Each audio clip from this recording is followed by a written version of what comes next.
Cara dilakukan untuk mengelabui petugas agar bisa melintas ke kawasan Puncak Bogor di tengah pemberlakuan sistem satu arah atau one way.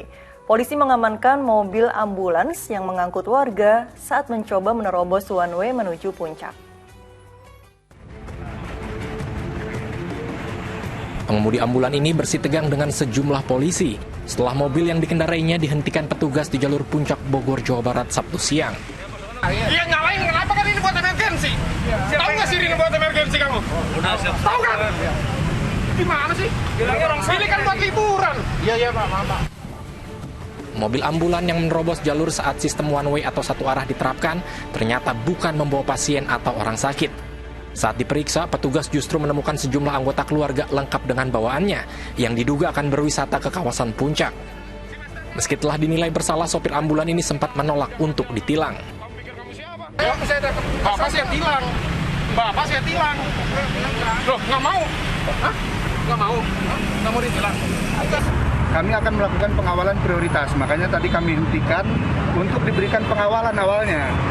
Tapi ternyata setelah diperiksa di dalamnya bukan orang sakit, tapi orang mau berlibur. Selain melakukan tilang, polisi juga menahan mobil ambulan tersebut karena surat tanda kendaraannya sudah kadaluarsa dan pajaknya belum dibayarkan. Bahkan di dalam ambulans juga tidak ditemukan peralatan medis pada umumnya. Asep Solihin melaporkan dari Bogor, Jawa Barat. Ya, astagfirullahaladzim, ada-ada saja cara yang dilakukan untuk mengelabui petugas, kali ini dengan menggunakan ambulans demi bisa berlibur. Nah, Ustadz Erik, bagaimana ini Ustadz melihat kasus ini? Apa saja hal yang perlu diperhatikan saat kita berada di jalanan umum? Ya, ini naudzubillah min dzalik ya. Artinya jangan sampai kita itu bermain-main menggunakan fasilitas-fasilitas, apalagi fasilitas yang sifatnya darurat atau emergency ya. Bahayanya apa? Ketika masyarakat mengetahui ini dan kemudian sudah tidak percaya lagi kepada sistem, ketika yang betul-betul nanti sakit malah dihalang-halangi, malah tidak diberi jalan, malah meninggal di tengah jalan, kan naudzubillah min dzalik. Ini yang saya khawatirkan, karenanya ini kan satu bentuk khianat gitu ya dari amanah, misalnya memang benar ambulans. Ternyata ini juga menipu ya, bukan masalah khianat. Ternyata ini juga bukan ambulans, jadi maksudnya ke dalam tipu daya ini. Nah, ini lebih berbahaya lagi ya. Jadi intinya, ayolah, kita ini kan semuanya warga masyarakat yang berkeadilan gitu. Jadi ya kita, ya siapapun itu harus berlaku adil. Jadi kan kita ini sama ya haknya gitu. Ketika kita macet-macetan ya macet-macetan saja gitu ya. Ya apa boleh buat, nikmati saja. Kalau nggak mau macet ya pakai fasilitas yang lain lah begitu ya. Nah ini kan ada solusinya. Tapi kalau menipu, apalagi menggunakan ya hal-hal yang seperti ini kan berbahayanya ketika orang tidak mempercayai sistem. Ini yang saya betul-betul khawatir nantinya begitu ya. Nah ini harus ditindak tegas. Saya juga setuju sama aparat. Nah, ini lakukan pengawalan prioritas ketika dalam macet, tapi ketika diperiksa bukan, ya tindak tegas aja. Hukumlah yang berlaku, insya Allah supaya jerak juga. Iya, nah Ustadz ini walaupun berbohong tetap pasti akan ketahuan juga seperti yang terjadi dalam kasus tersebut. Ustadz, bagaimana Islam mengajarkan warganya ketika hendak melakukan perjalanan agar tidak membahayakan diri sendiri dan juga orang lain?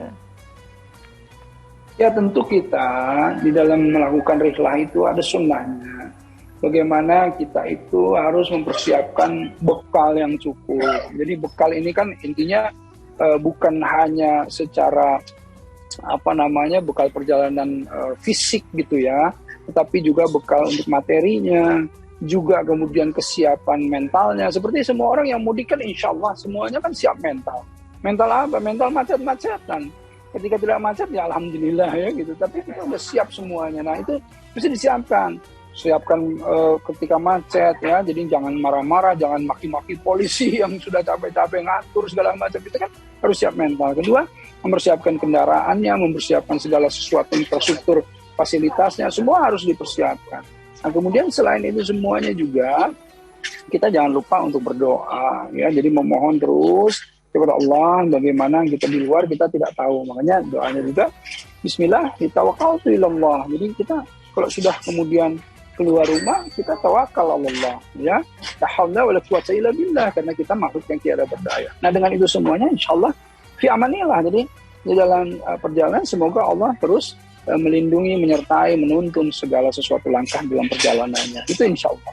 Insya Allah mengikuti aturan yang ada dan jangan sampai seperti tadi demi liburan sampai menyewa ambulans sangat bisa membahayakan diri sendiri dan juga orang lain. Apalagi tadi saya lihat juga muatannya sangat penuh begitu, sangat berbahaya sekali ya Ustadz.